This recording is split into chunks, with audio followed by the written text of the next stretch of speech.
Welcome to Desa kitchen. Desa கிச்சனில் நாங்கள் இன்றைக்கு பார்க்க போகிற வீடியோ கோயில் முறுக்கு. கோயில் முறுக்கு செய்கிறதுக்கு 250 கிராம் கப்பால் அரை கப்பில் உளுந்தெடுத்து 1 மணி நேரம் ஊற வச்சு எடுத்துருக்கிறேன். அதான் நீங்கள் இப்போ பார்க்குறது ஊற வச்சு உளுந்து. இந்த உளுந்தை குக்கரில் 2 விசில் வரும் வரைக்கும் வச்சு அவிச்செடுக்க போகிறோம். இப்போ அவிச்சிட்டு வந்துட்டேன். இதுக்குள்ளே தண்ணி இருக்குது. இந்த தண்ணியை நாங்கள் வடித்து உளுந்து ஆற வைப்போம். இதை நாங்கள் மிக்சியால் இந்த உளுந்து எப்படி பதத்துக்கு அவியணுமென்னா நசிச்சு பார்க்க நல்லா நசிய வேணும்.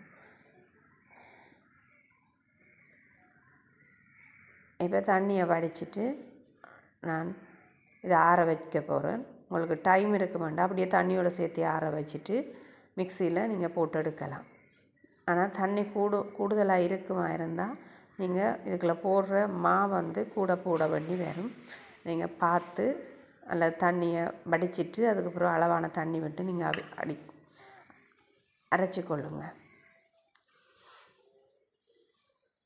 எனக்கு டைம் இல்லாதால இந்த தண்ணியை வரையாயும் உளுந்த வரையாயும் வடித்து நான் எடுக்கிறேன். இப்போ இதை நாங்கள் ஒரு மிக்ஸி ஜாரில் போட போகிறோம்.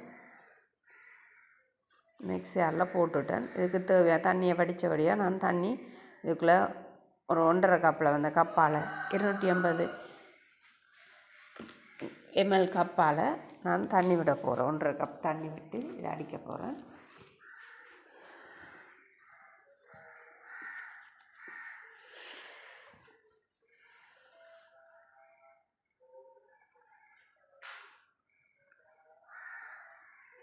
தண்ணி இப்போ இவ்வளோ தண்ணி விட்டாலும் இந்த உளுந்து அரைச்சி கொண்டு வரக்குள்ளே மிக்ஸி ஓடாமல் இருக்கும்.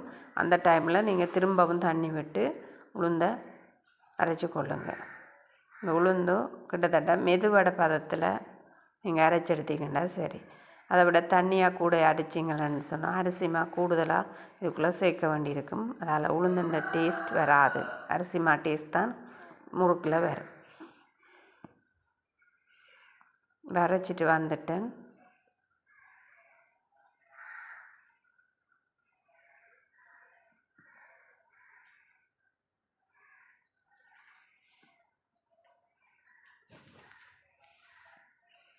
இந்த பதத்தில் அரைச்சிருக்கிறேன்.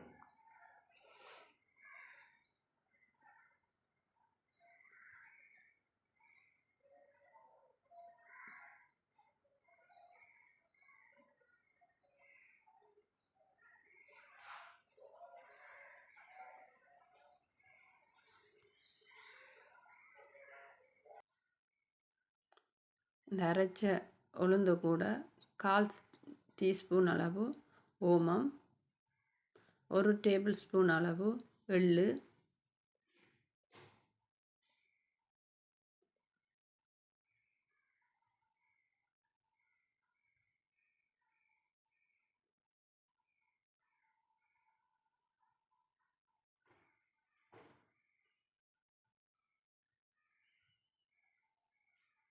தேவையான அளவு உப்பு.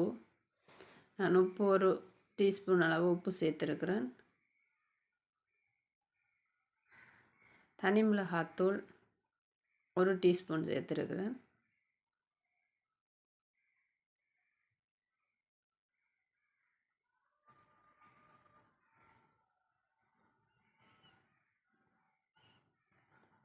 இந்த 250 ml கப்பால் 2 கப் அரிசிமா, வெள்ளரிசிமா, வறுத்த எள்ளரிசிமா எடுத்து வச்சுருக்கிறேன். வெள்ளரிசிமாண்டத்தான் உளுந்து முறுக்குண்ட கலர் மாறாமல் இருக்கும். இதான் அந்த கப் தான், அந்த கப்பால் 2 கப் எடுத்து வச்சுருக்கேன். நீங்கள் விடுற தண்ணியை உளுந்து அரைச்ச பதத்தை பொறுத்து, அதாவது விட்ட தண்ணியை பொறுத்து இந்த மாவுண்ட அளவு வேறுபடும். சிலவில் நீங்கள் தண்ணியாக கொஞ்சம் கூட அரைச்சிருந்தீங்களா கூட மாவிட போட வேண்டியிருக்கும். இப்போ நான் அரைச்ச பதத்துக்கு 2 கப் மாவு எடுத்து வச்சுருக்கிறேன். போதுமான்னு சொல்லி பார்ப்போம். இப்போ 2 கப் மாவை கொஞ்சம் கொஞ்சமாக சேர்த்து நான் பிசைஞ்சு கொள்கிறேன்.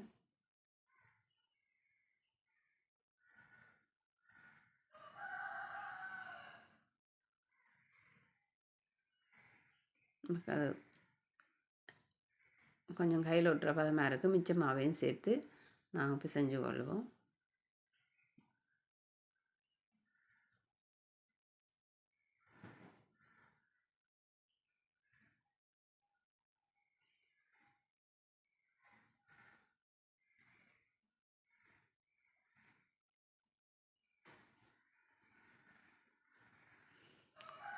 நீங்கள் தேவை என்று சொன்னால் இதுக்குள்ளே கொஞ்சம் மார்ஜரின் அல்லது ஏதாவது ஆயில் அல்லது பட்டர் எதுவும் இதுக்குள்ளே சேர்த்துக்கொள்ளலாம். ஒரு டேபிள் ஸ்பூன் அளவு. கோயிலில் ஒன்றும் சேர்க்குற இல்லை அவங்க. சில வேளையில் எண்ணெய் கொஞ்சம் சேர்ப்பாங்க. எனக்கு தேவைப்படையில் அதெல்லாம் நான் சேர்க்கல. இப்போ இந்த கையில் ஓட்டுறதால திரும்பவும் கொஞ்சமாக போட்டு நான் இதை பிசைஞ்சு கொள்கிறேன். சில வேளையில் நீங்கள் எடுக்கிற மிஞ்சும் அல்லது காணாமல் வரும். அப்போ அந்த நேரம் போதாமல் இருக்குமா இருந்தால் நீங்கள் கொஞ்சம் சேர்த்து பிசைஞ்சு கொள்ளுங்கள். ஏன்னா 1/2 கப் உளுந்துக்கு 2 கப் மாவுன்றது தான் அளவு. இங்கே கொஞ்சம் கூடும் குறையும் உங்களோட நீங்கள் அரைக்கிற பதத்தை பொறுத்து வேறுபாடும் பார்த்துக்கொள்ளுங்கள். நல்லா கையில் ஒட்டாத பதத்துக்கு நல்லா பிழிஞ்சு எடுத்துட்டு பிசைஞ்சு எடுத்துட்டு முறுக்குரலில் போட்டு நாங்கள் புளிய வேணும். பாருங்க கையில் ஒட்டையில் எப்படி இருக்குது பதம் வேண்டு. இது முறுக்கு உரலில் போட கரெக்டான பதம்.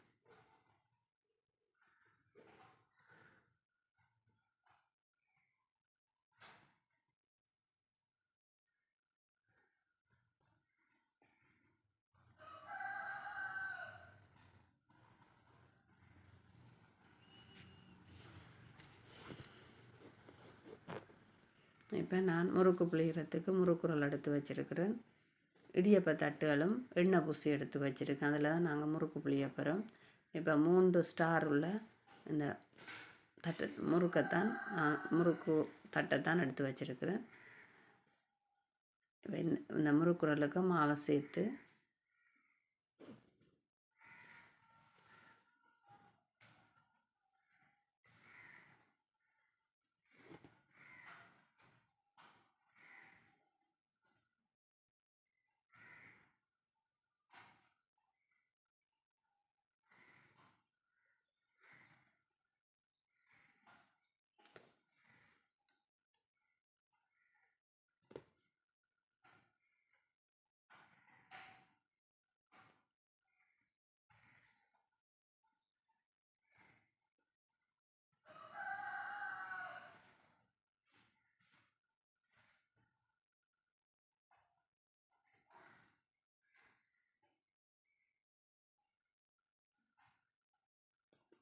முறுக்குரலை சரியாக பூட்டி கொள்ளணும். இப்போ பூட்டி இந்த முறுக்கை பிழிஞ்சிருக்கிறேன். இப்போ நாங்கள் எண்ணெய் சூடாக இருக்குது. எண்ணெயை சிம்மில் வச்சுக்கொண்டு இந்த முறுக்கை ஒன்றாக எண்ணெயில் விடுவோம். எண்ணெயில் விடும்போது கை கவனமாக பார்த்து விடுங்க. எண்ணெய் தெரிக்கும் கையில் வீக்னஸாக இருந்தால் இன்னும் கவனம். நீங்கள் இந்த முறுக்கை வாழை இலையிலையோ பொலித்தீன் பேப்பர்லேயும் பிழிஞ்செடுக்கலாம். இடியப்ப தட்டைன்னா தூக்கி விடுறதுக்கு ஒன்றா கிட்ட கொண்டு வந்து தூக்கி விட ஈஸியாக இருக்கும். வாழை இலையும் ஓகேயாக இருக்கும். பொலித்தீன்ன்றது கொஞ்சம் கஷ்டம்தான். அந்த கையில் எடுக்க பொலித்தீன்கள் கொண்டு வர கஷ்டமாக இருக்கும். அது வாழை இலையோ அல்லது வேறு இலைகளோ எல்லாம் நீங்கள் முறுக்கை பிழிஞ்சு கொள்ளலாம். அடுப்பு சிம்லாம் இருக்குது. லோ ஃப்ளேமில் அப்படி இந்த முறுக்கு மேலே பொரியணும். உள்ளால் பொரியறதுக்காக லோ ஃப்ளேமில் வச்சு கொஞ்சம் நேரத்தில் இந்த எண்ணெய் கொதித்து அந்த குமிழ் அவ்வளவும் அடங்கினதுக்கு பிறகு முறுக்கை நீங்கள் திருப்பி பிரட்டி போட்டுட்டு இறக்கி கொள்ளலாம். பொன்னிறமான முறுக்கு ரெடியாக இருக்குது. இப்போ நாங்கள் இறக்கி கொள்ளுவோம்.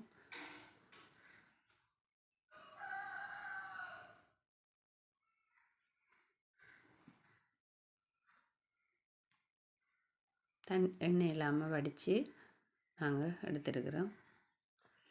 இந்த வீடியோ உங்களுக்கு பிடிச்சிருக்குன்னு நம்புகிறேன். என் சேனலை சப்ஸ்கிரைப் பண்ணுங்கள், ஷேர் பண்ணுங்கள். மீண்டும் ஒரு